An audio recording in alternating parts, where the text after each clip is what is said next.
It's a long journey, isn't it, to accept it, It especially is. when you've been told it's a negative, it's a deficit, especially as a highly sensitive man.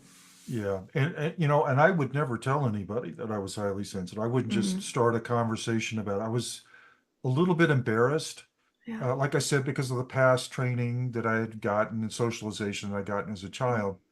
And I grew up in a very conservative part of the country in the South. This is the way men are supposed to behave, and they don't do these things, and those are feminine things, and you don't want to go there.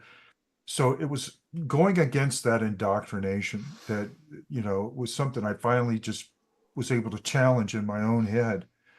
And I'm glad I did. Yeah. It has to be so counterintuitive to go against what you've been told, almost like going against your own survival or your own acceptance at that deep level of this is how men are supposed to be, this is what's acceptable, and then needing to rewrite that. It must have been incredibly difficult.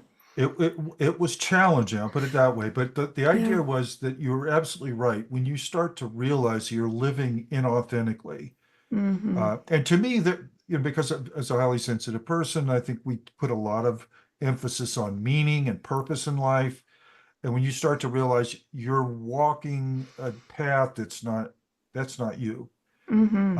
and to start opening the door and liberating yourself to being who you really are, that's one of the greatest, I think, gifts of enlightenment for yourself that any person can have. And Yeah. I was really glad to be able to do that.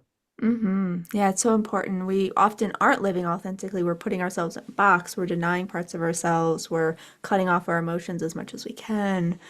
I'm curious when you started to embrace the trait, what started to shift in your life, if there's anything you can point to? I I I think, well, first of all, it was certainly I was on a path of self-acceptance. That was really Mm, hard for me up to that point, yeah. is to start accepting who I was. But then I started realizing about the traits themselves, the fact that I had compared myself over the years, especially at work, about how I process things differently than other people do. I process emotions differently. I tend to be more empathetic, like highly sensitive people are.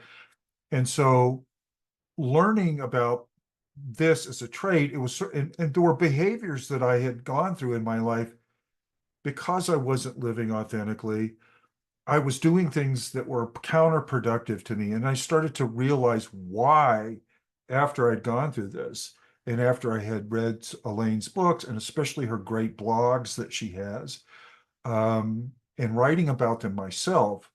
You always hear from therapists, you should write things down, you should journal, you should doing a blog is very much doing a journal, but doing it publicly. And that process itself, being able to question things, being able to research things and get answers to questions I had, explained a lot of my life. So it was a self-awareness thing more than anything else. I began to appreciate some of the things that I had done in the past that I'd questioned, but now I knew why. And that was very important.